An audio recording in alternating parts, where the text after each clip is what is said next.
Hey kids, I'm going to try and do this quick because I'm running out of time. And I know I just say that a lot and then I still talk too much and don't do all the stuff. So, welcome back. At the request of one of the viewers, we talked about a couple of historical places, and this is one of the things that came up. This is a lock.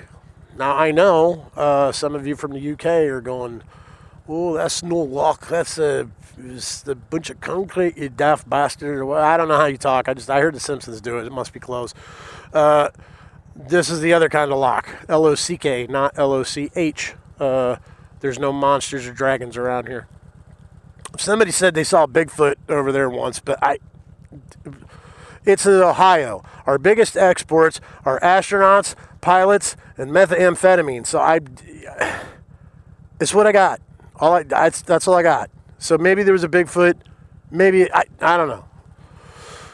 Lock, L-O-C-K. So we need to raise the water up and down for the canal. Well, what's a canal? Well, that's a great question. I'm glad you asked. Again, smartest viewers ever. So we have the Erie Canal, which is not this, but it's very similar. And in New York, Western New York especially, it made New York a bunch of money. And in 1803, when Ohio becomes a state, they said, we want to be awesome and we want to make money and junk. And people said, yeah, let's do a thing. And they said, let's transportation, let's do the thing. They said, okay, this was the thing. 274 miles of the thing, which is the Miami Erie Canal. So basically, this is a waterway that allowed us to take canal boats, i.e. big 80-foot long canal boats, some places two at a time, to travel across the inland via existing waterways and these man-made waterways and get goods and services and peoples and whatnot to Cincinnati. And in Cincinnati, the world is your oyster because they are shipping things as far as Louisiana. If you're from not here, you may say that. I don't know. So Louisiana, if you're human, they want to get stuff down to Louisiana. So this is one of the steps, especially if it's being made around here. Now I've got maps of the area, at least back to 1890, because why wouldn't I? Why would you even question that? Of course I'm going to have maps. Losers. Right behind there on the other side of the canal and just behind where my house would be, because this is literally 3 doors down, there was a paper mill in the 1890s. And I'm sure that paper mill was around for a while. And somewhere down there was a hoop factory. And I mean, there was some industry going on here in Defiance in the 1800s. And this was how they made it happen, was loading up the boats here and moving it on down. And of course, it goes all the way to the river, and it comes down the river from the Maumee, or down the Maumee River from, Maumee. I guess maybe that's why they named it. Who the hell knows? Then weird things about names. So this lock is kind of on the southwest end of the canals in Defiance, and of course, this stuff wasn't here in 1890. This was just farm field. Well, it was actually not even farm field. The area that we're on is called the Black Swamp.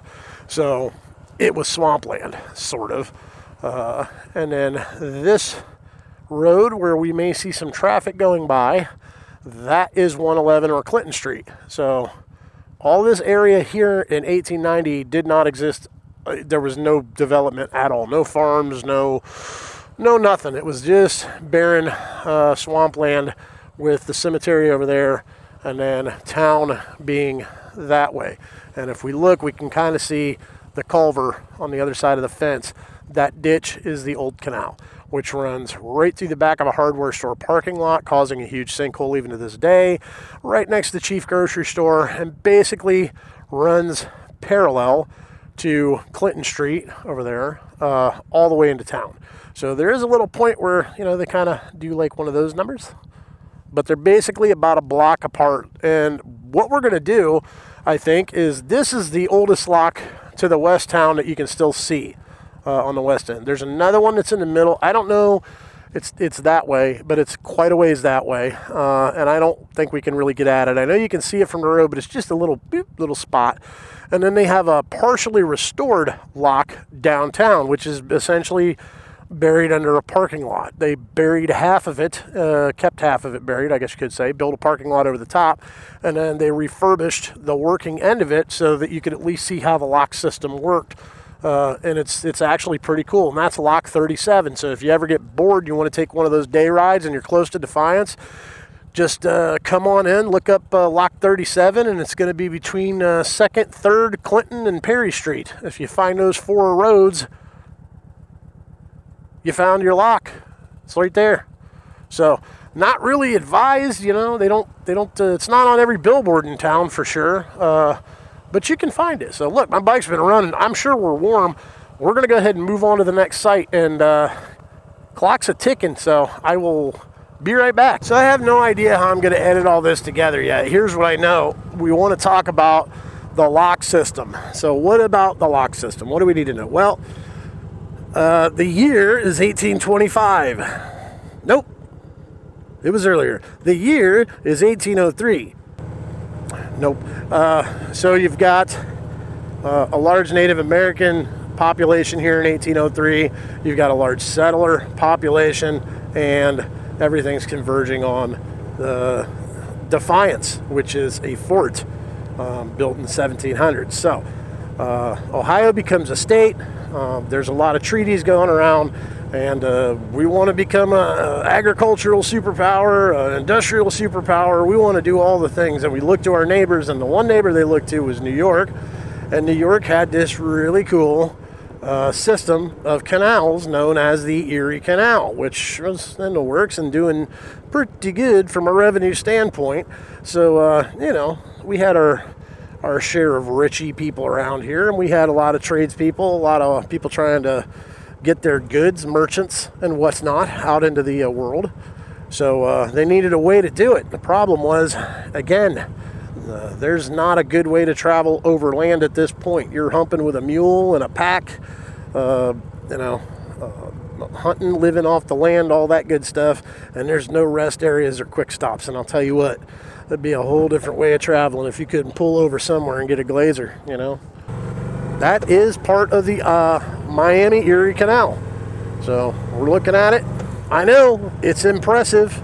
Probably not much now, but 200 years ago when they were digging everything out, this is a pretty big deal, All kinds of people they were putting to work doing this. So that basically, Ohio becomes a state in 1803. 1825, they finally approved the canal system and immediately start building. Now, when this section got built, I have no idea.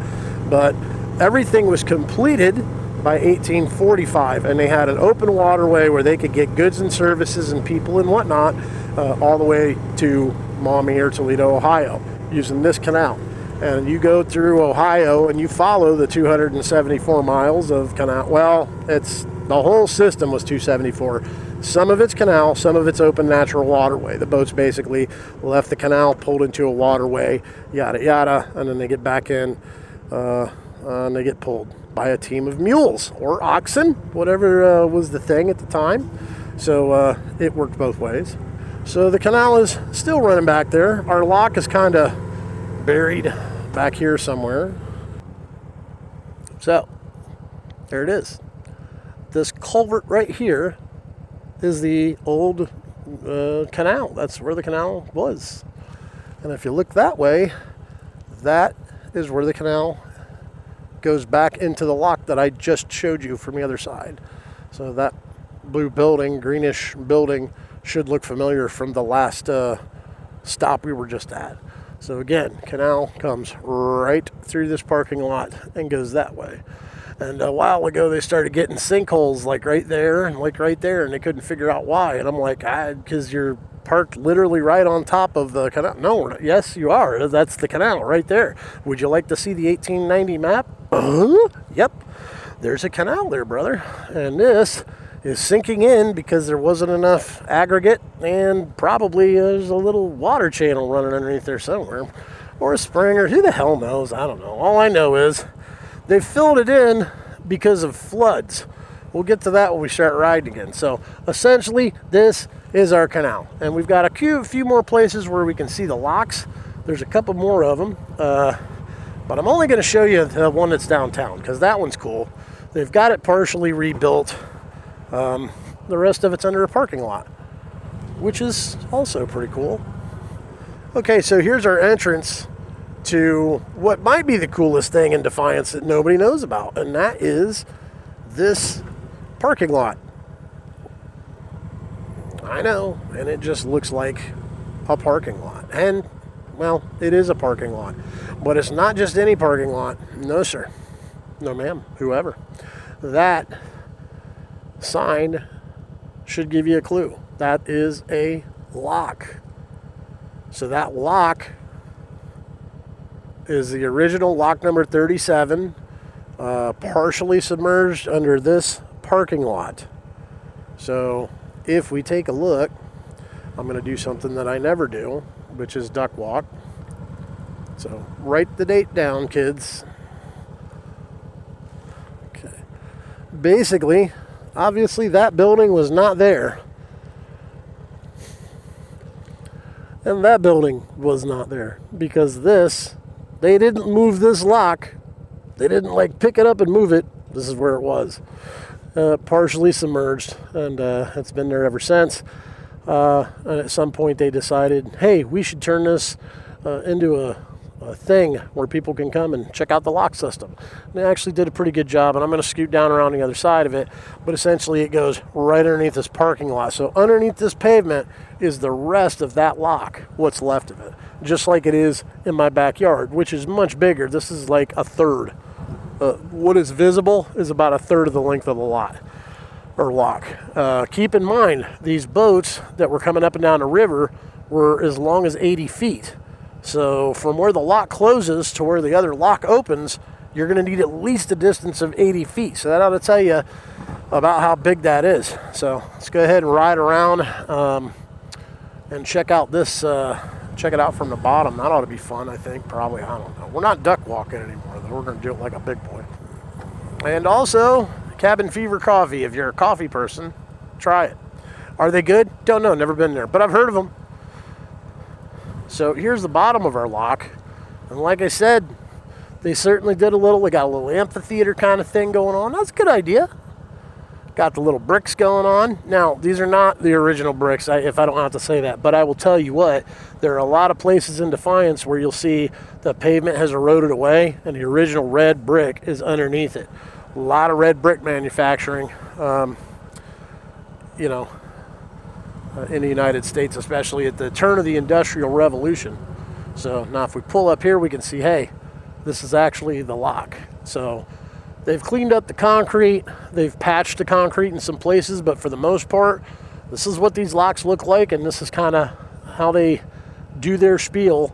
I'm not going to get off the bike and go walking over there. I did that last night. I got all winded. It made my groin hurt. I had to think about all the bad decisions I've made that brought me to this point in my life, and I don't want to repeat that again. So basically, I'm just kind of giving you, it's here, it's pretty cool, and you wouldn't really know it because, again, it's not highly advertised. It's not like there's billboards all over town that says, hey, come out and check out lock number 37, but if you want to see something pretty cool, this is a sort of working lock. I mean, all of this stuff was done so you can see how the lock would operate, pushing the doors and having the control valve right here. And I'm sure the control valve wasn't right in front of where the boats go in and out. That would be pretty stupid. But that is an example of a control to raise and lower the flow of water, or raise and lower the block to flow to shut off and turn on the flow of water. And it should be going right in those slides right over there. So it is missing some stuff, but for the most part, it's a pretty cool deal. So there's another spot where we can drive over a lock and see it, and it's going to be basically like a pedestrian bridge, except it's a driving bridge, and that is on Independence Dam. So I think that's where we're going to head to next. And if you come to Defiance, mind your P's and Q's, because this lock is right behind the Defiance Police Department. And let me tell you something, they are the nicest people in uniforms until you make them mad. And then, whew, yeah, don't be that guy. Just be cool. They're good. Okay, so we talked about it. This is a lock. Now, you can kind of see a little bit more of the function on this one. And the reason that I say that is because this lock, we need to get these canal boats through, right? Well, that's not very wide, is it? So these canal boats are long. And then if you look, we're going to go that way. That's the other end of it. And I'll bet if we got out and we measured that spot over there to that spot over there,